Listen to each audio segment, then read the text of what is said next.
They creep in the darkest of corners and watch you from mirrors, like a toxic ex stalking you on Facebook. They're one of the most dangerous entities that we know about, and really, we don't know very much about them. But I have a few theories. Welcome to the Meli LynnLee Variety Show, where today we're talking about shadow people, including the one that I saw. So grab your popcorn, subscribe below, and let's get started.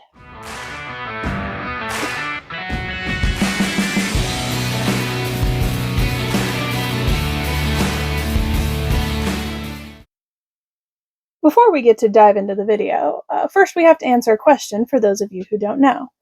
What is a shadow person? Well, by definition, a shadow person is a type of entity that we don't really have a lot of information about, and the paranormal community recognizes it as a species of entity, but we don't actually know much about what they are or where they come from, but we do know a few things. The general vibe is that they are a shadow-looking entity, usually pitch black, that moves around locations with negative or dark energy and sometimes can attach itself to people. They're thought to move through dimensions of space that we as three-dimensional creatures cannot move through ourselves. Slipping through the shadows like I'm ultraviolet. They're smart, they're strong, and they like to cause chaos. They've been known to latch themselves to objects, people, and locations to siphon energy off of them in order to sustain themselves. They're the spiritual equivalent of like a parasite, and as far as we know, there's no surefire way to get rid of them entirely. The reason why shadow people need a host to survive is because they don't have an internal generator to keep them going like we do, aka they don't have a soul. They have a consciousness usually, but the only way they keep that consciousness is if they have a large enough source of energy to maintain that consciousness. They have to be able to keep it focused. And in the dimension that they operate the most in, I refer to it as the astral. It's a fish-eat-fish world. A strong enough entity to absorb them will happily do so in order to keep its own consciousness alive. Basically, without a host, they go dormant, lying in wait for a host to trigger them with their own energy so that they can latch on and start manipulating the individual or the location to feed themselves and bring themselves back to life. Whether they latch onto the individual or the environment, that depends on which is going to be the better source of energy for them. Which brings us to our second question. Where do these things come from? Well, the short answer is, we don't really know. It's really hard to study something that not only do you not have very much information about, but also that always has the advantage over you.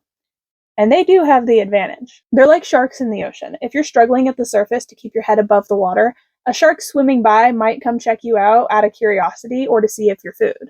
Now, some sharks are going to see you and think, oh look, a free meal.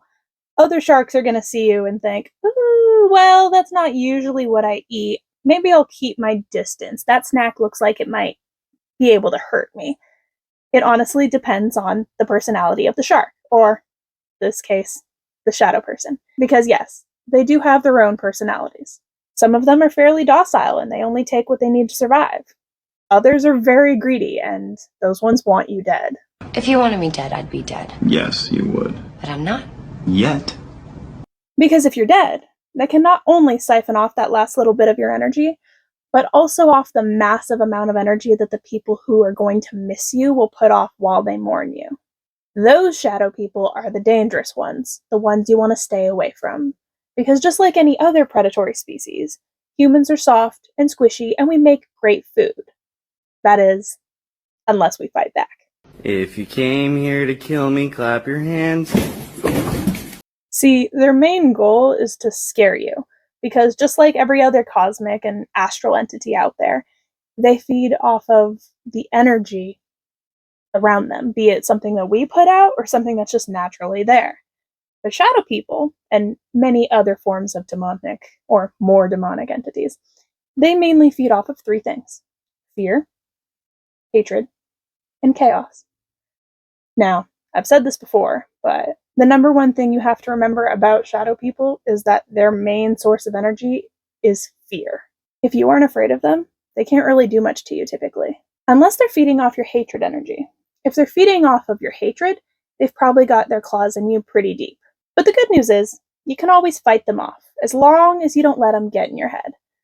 The bad news is, they're really good at getting in your head. No squeal and remember that it's all in your head. But what if a shadow person is already haunting you? How do you fight them off?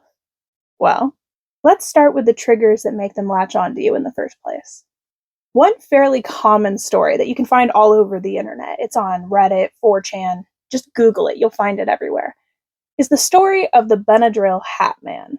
Usually appearing after someone has taken too much Benadryl, cough medicine, or sleep aid of some sort, and occasionally other intoxicating things. The Benadryl Hat Man is a shadowy 6-foot figure with a hat who will stand beside your bed and stare down at you, well, usually while you're in some form of sleep paralysis, as you lay there intoxicated and helpless in your bed. The Hat Man is exactly what he sounds like, a tall, sinister, shadowy entity wearing a hat who stands beside your bed and basically torments you. Often thought of as a kind of boogeyman figure by the people who have seen it and talked about it, he's been seen all over the world in multiple countries under multiple instances. Many people having some form of sleep paralysis, some not, but everyone has the same thing in common typically. They've always either taken some form of Benadryl, some intoxicating substance, something that does something to a part of their brain. The theory is that whatever that intoxicating substance is has turned off a part of the brain, allowing you to see through into the astral in your groggy, half asleep state, which, by the way, is the easiest way to see the astral. When you're asleep or when you're trying to go to sleep, right before your brain actually falls asleep, there's a state that you can enter where your brain kind of sees through the veil a little bit. Many people have reported shadow people when they've used, Benadryl or other substances. Xanax is a really, really dangerous one that I have heard a few stories about and done some Googling, where people describe many shadow people kind of all around the room. But the Hat Man is different. He has a different energy. And usually if he's there, he's the boss. He's in charge. They report that the other shadow people in these instances usually seem to either follow his instructions or maybe they're kind of wary of him, whatever the case may be. The shadow man with the hat is the one that I would be careful of, at least in an instance where there's more than one of them. You always want to be careful with all shadow people. But if I saw a Hat Man, which I haven't currently, I would be worried. Because whoever he is, he's obviously in charge of the others. And there's a lot of speculation on if he is a true shadow person or if he's more like a shared consciousness idea that's been fed into existence. Whether he's a shadow person or a shared human experience or something in between, I would not recommend trying to contact him. Just don't. He's not typically described as friendly, and he's been known to bring people some very scary dreams. But not all shadow people experiences happen when you're under the influence. In fact, most of them happen without you even realizing you've encountered one. Another trigger for these entities is a high concentration of human energy, chaotic energy, or human consciousness. Usually this is how locations get latched onto, because if there's a consistent flow of energy and it's either, a considerably miserable human energy or, a consistently flowing because multiple people are moving through an area, that's a steady source of energy for the shadow person. So of course they're going to stick around and see how much they can really get. And if there's not one around, but there's one laying dormant, that's usually enough to wake them up. Now, the different kinds of shadow person, which this is just my theory and my names for them, take that as you will. I've narrowed them down to 3 different kinds, basically. You have the standard shadow person, who wanders about a location and also kind of soaks up energy passively as they move through. The shadow pack, that usually has at least 2 or more shadow entities in this group. They work together to cause chaos and basically suck up the shared energy that's created from their mischief. The Hat Man might be an example of this, but I haven't seen one, so I can't actually tell you for sure. And the third type I call shapeshifters. These shadow people are more shadow, less people.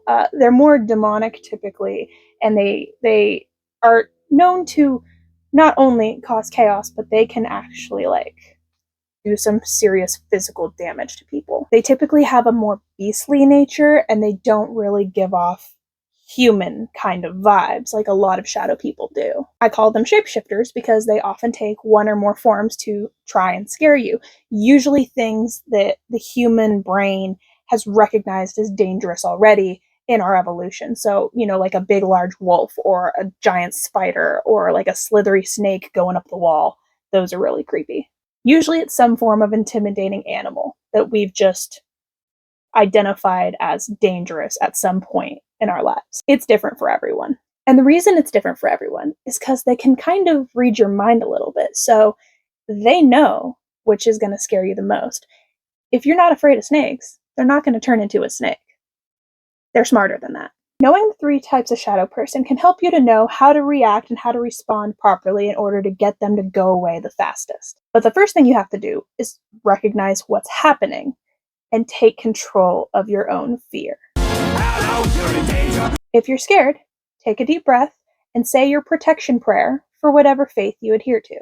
Do whatever you can to make yourself feel safe and calm, because keeping a calm mind is your number one tool, number one weapon against anything from the astral realm. Even if you haven't believed previously, calling out to God or Christ and asking for protection has been shown to make them go away, at least temporarily.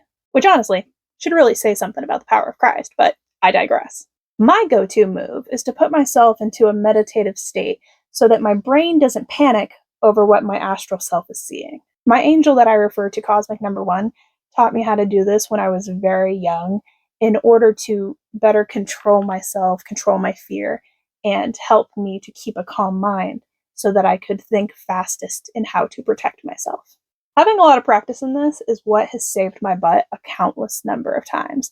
But if all else fails, you can always call out for God. He will always protect you, so don't be afraid.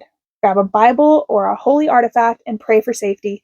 That is your smoking gun in terms of astral realm safety. I'ma make it boom, boom, boom, boom. But sometimes there's nothing to be afraid of in the first place. A friend of mine, let's call him Zarducius, because that's what he asked me to call him in this video, had a shadow person encounter that he told me about for my video. He said a shadow person 6 feet tall was standing by his bed one night as he was sleeping. He was really tired. He didn't really think much about it. Zarducius sat up, looked at the entity, and saw it playing with his smartphone. The light on the screen was on, and the shadow person seemed to be looking at something, and the light is what actually woke him up. Half asleep and not really thinking about it, he looked at the entity and said, "Hey dude, you mind turning that off?" To which he says it kind of looked at him a little surprised, like as if he didn't expect him to be able to see him. And then he just kind of looked down at his feet, really embarrassed, and then just evaporated into thin air. And Zarducius never saw him again. Moral of the story is, if you respond to them in a way that shows you are in control and that you're not afraid, you command them, "Hey dude, can you get out? Go away." 9 times out of 10, they're just gonna go away. They'll probably just leave you alone, realizing, "Oh no, uh-oh, I messed up." That being said, it sounds to me like that one was pretty docile and probably just a curious shark who kind of came in to check stuff out and see what was going on in the environment. Almost like a cat who sits on your keyboard because it's warm and clicky and fun to be around and they want your attention anyways. It kind of reminds me of No Face from Spirited Away. I love that movie. They're perfectly capable of being a monster, but only if you make them into one.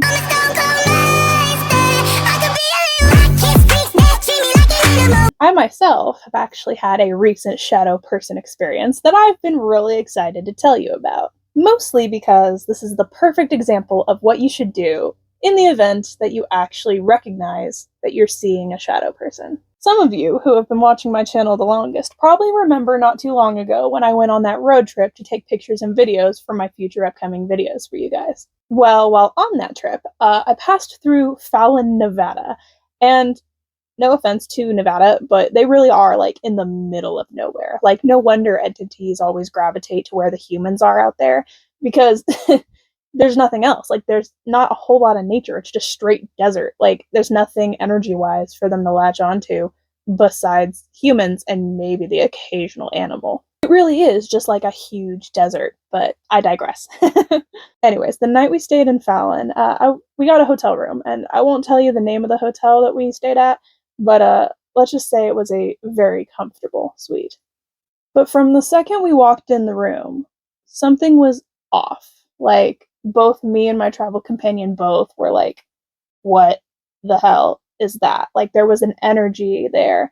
We couldn't pin it down. We couldn't figure out what it was, but it was very strong, very heavy, and it was just in that one room. Said travel companion is also very psychically sensitive to things, phenomenon and such, like I am, but not quite to the degree that I am. So when they noticed it too, I was like, oh my god, something's here!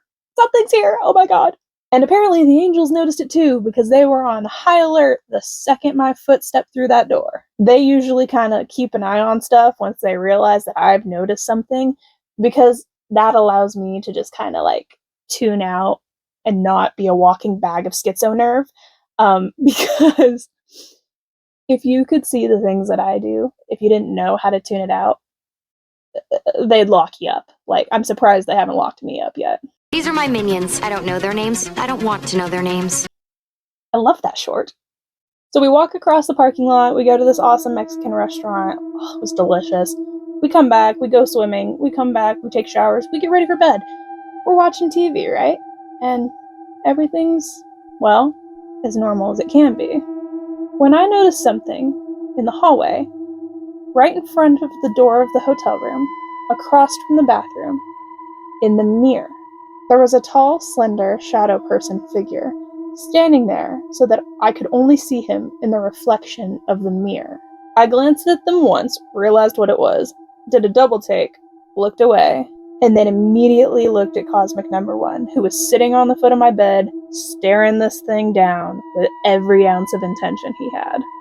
Realizing that I was aware of what he was looking at, he kind of gestured with his hand to me to go over to where the table was, where my backpack was sitting. I knew just by him being like, I knew what that meant, because I've been around him so long that he basically doesn't even have to say anything, and I know what he's thinking. That kind of happens with your guardian angel when you link up your intuitive astral self with your brain, and you're aware of them and you interact with them. You basically can almost read their mind, because they're cosmics, so they don't really talk. They just kind of shoot you messages a lot of the time. I kept my eyes down, and I took a deep breath, and I put myself into the, like, meditative state that I go into to keep my brain from panicking. I walked over to my backpack, and I took out my Bible and my rosary that a very dear friend made me, and then I walked back over and crawled into my bed. About that time, my travel companion looks over at me from their bed, turns off the TV, and is like getting ready to go to sleep. And they look at me, realizing like you good? What's going on? So I look over at them and I explain, okay, there's something in here and I can see it. I'm not going to tell you what it is right now, because A, I don't want to give any energy to it. I don't want you to give any energy to it, and it can't do anything if we just pretend it's not there. And they're like, oh, okay, and they went to bed.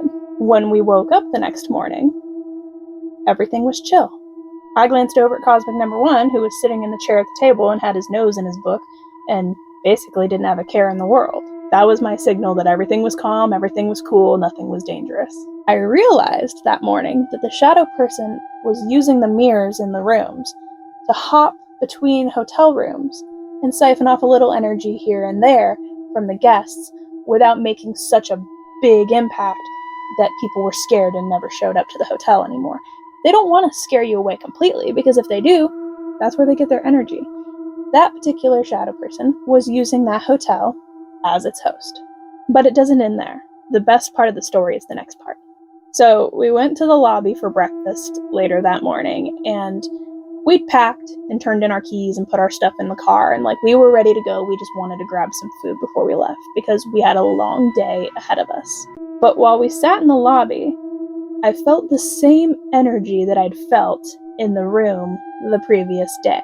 Realizing what was happening, I kept my face in my breakfast, because bacon can make almost anything better.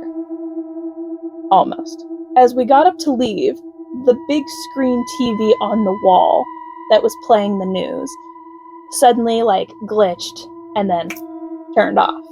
I saw that, noticed it, and glanced over at the main lobby desk where these two hotel housekeepers were standing, looking at the TV, looking at each other, and looking very scared of whatever had just happened. This was not the first time the TV had done that, obviously. I kind of smiled, pretending I didn't notice, and like glanced over at my travel companion and was like, "Let's go," and like bobbed my head towards the door as if to be like, let's get out of here while we can.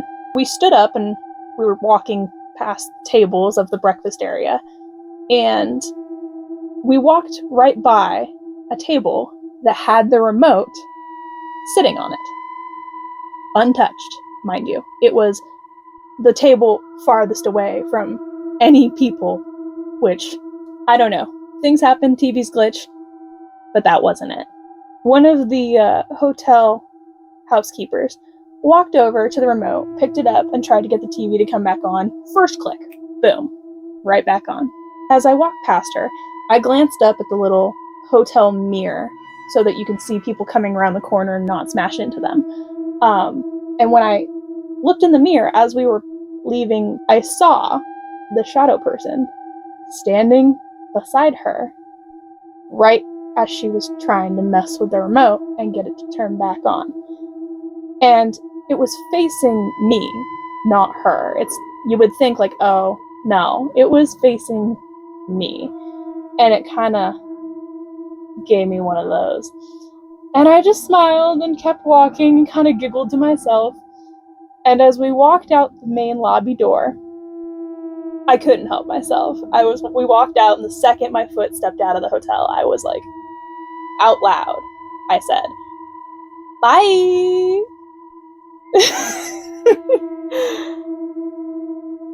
We got in the car, we drove away. But I had a realization that it knew I could see it. It knew I could see it, and it was saying goodbye in a way that I would notice and acknowledge without giving it any actual energy beyond what was passively coming off of me anyways. It knew that I knew what I was doing. But more importantly, it knew that number one wasn't letting it come anywhere near me.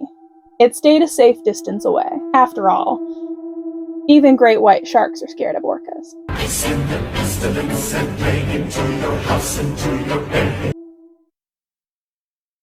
To wrap this video up, I'd like to reiterate, the most important thing that you can do when it comes to dealing with shadow people is not be afraid. Having the knowledge without it scaring you is the greatest power that pretty much anyone can have when dealing with these sort of entities. But the greatest power we have as human beings is the power to speak what we want into reality. It's to use our energy to manipulate our surroundings to suit us better. And it's such a powerful ability that other entities use it to basically keep themselves alive.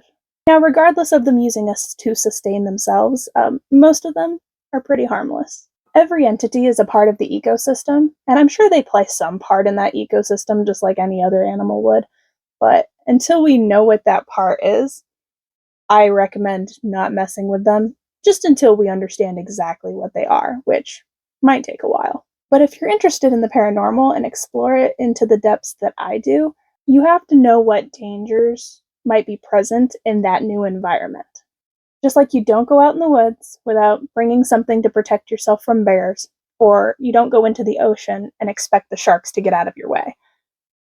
Can you tell I love sharks? I just got done watching Shark Week. And if you do expect the sharks to get out of your way, well, that's just natural selection at work, ladies and gentlemen. If you haven't already, subscribe below to see future episodes and add to my Cash App tip jar if you'd like to contribute and support the channel. I love you guys so much, and to all my Nahamo Nation subs, thank you for being here and for watching all my videos. So until next time, God bless, and Naidoken Nahamo. See you in the stars.